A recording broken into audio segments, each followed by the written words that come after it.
Hello दोस्तों, जीवन रंग में एक बार फिर से आपका बहुत बहुत स्वागत है। दोस्तों, मैं अर्चना आज आपके लिए लेकर आई हूँ मकर संक्रांति से जुड़ी हुई कुछ रोचक और महत्वपूर्ण बातें। तो आइए जानते हैं मकर संक्रांति से जुड़े कुछ इंटरेस्टिंग फैक्ट्स के बारे में। मकर संक्रांति का महत्व भारत में बहुत ही ज़्यादा माना जाता है। मकर संक्रांति देश के लगभग सभी राज्यों में अलग अलग सांस्कृतिक रूपों में मनाई जाती है। मकर संक्रांति में मकर शब्द मकर राशि को बताता है, जबकि संक्रांति का अर्थ है संक्रमण अर्थात प्रवेश करना।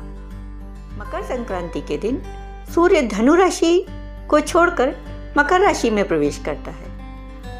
एक राशि को छोड़कर दूसरे राशि में प्रवेश करने की इस विस्थापन क्रिया को संक्रांति कहते हैं। चूंकि सूर्य मकर राशि में प्रवेश करता है, इसलिए इसे मकर संक्रांति कहते हैं। पूरे वर्ष में 12 संक्रांतियां होती हैं, जिनमें से 4 संक्रांतियां महत्वपूर्ण होती हैं। मेष संक्रांति, तुला संक्रांति, कर्क संक्रांति और मकर संक्रांति। मकर संक्रांति के दिन सूर्य का उत्तरायण होता है, मतलब सूर्य दक्षिण दिशा से उत्तर दिशा में प्रवेश करता है। हमारी पृथ्वी 23.5 डिग्री अक्ष पर झुकी हुई है और सूर्य की परिक्रमा करती है।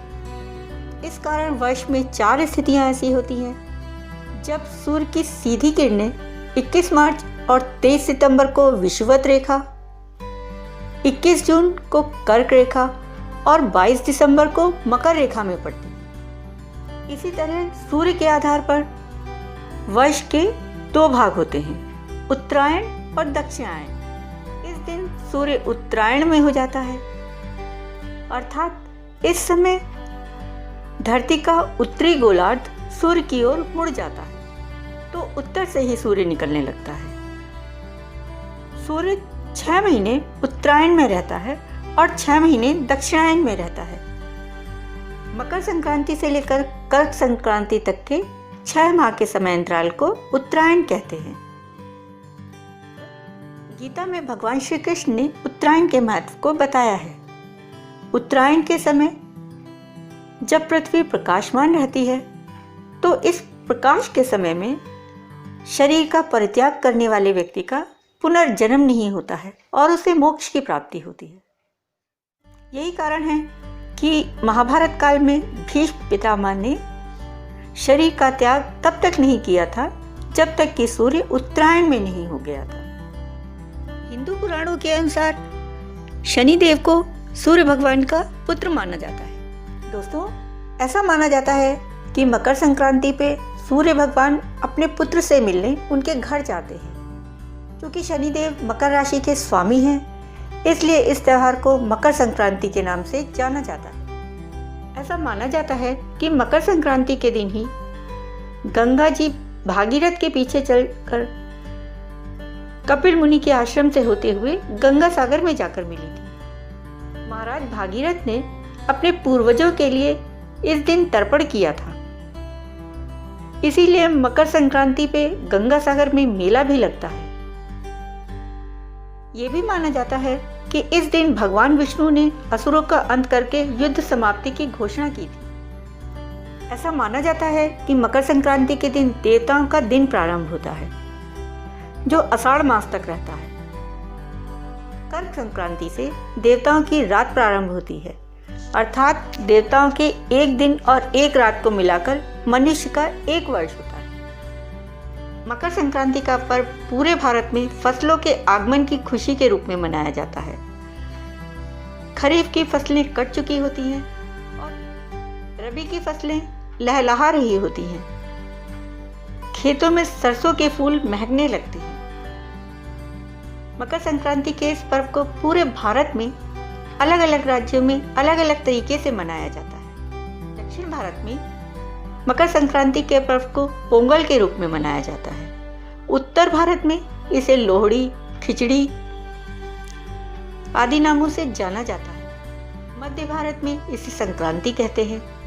पूर्वोत्तर भारत में इसे बिहू के नाम से मनाया जाता है। इस त्योहार में तिल और गुड़ के बने पकवान बनते हैं। सर्दी के मौसम में वातावरण में तापमान कम होता है, जिस कारण शरीर में रोग और बीमारियां जल्दी लगती हैं। इसीलिए इस दिन तिल और गुड़ से बने पकवान बनाए जाते हैं, खाए जाते हैं और बांटे भी जाते हैं। तिल और गुड़ में बहुत सारे पोषक तत्व होते हैं। इस दिन पवित्र नदियों में स्नान, दान, पूजा आदि करने से पुण्य 1000 गुना हो जाता है। इस दिन गंगा सागर पर मेला भी लगता है। इसी दिन मलमास भी समाप्त होते हैं। इस दिन पतंग उत्सव का भी आयोजन होता है। पतंग उड़ाने के पीछे मुख्य कारण ये माना जाता है कि कुछ घंटे सूर्य के प्रकाश में बिताए जाएं। यह समय सर्दियों का होता है और इस मौसम में सूर्य का प्रकाश शरीर के लिए स्वास्थ्यवर्धक और त्वचा व हड्डियों के लिए लाभदायक माना जाता है। भारत के अलावा अन्य कुछ देशों में भी मकर संक्रांति मनाई जाती है, जैसे बांग्लादेश में पौष संक्रांति, नेपाल में माघे संक्रांति, थाईलैंड में सोमकरन, म्यांमार में थ्यान, कोरिया में मोहा संक्रांत, श्रीलंका में पोंगल या उज्ज्वल तिरुनल के नाम से मनाया जाता है। दोस्तों, ये थी मकर संक्रांति से जुड़ी कुछ रोचक बातें। उम्मीद है आपको अच्छी लगी होंगी। अब ये वीडियो यहीं समाप्त करती हूँ। दोस्तों, अगर अभी तक आपने सब्सक्राइब नहीं किया है तो प्लीज़ सब्सक्राइब कीजिए और अगर वीडियो पसंद आया हो तो लाइक और शेयर भी कीजिएगा। फिर मिलते हैं। धन्यवाद।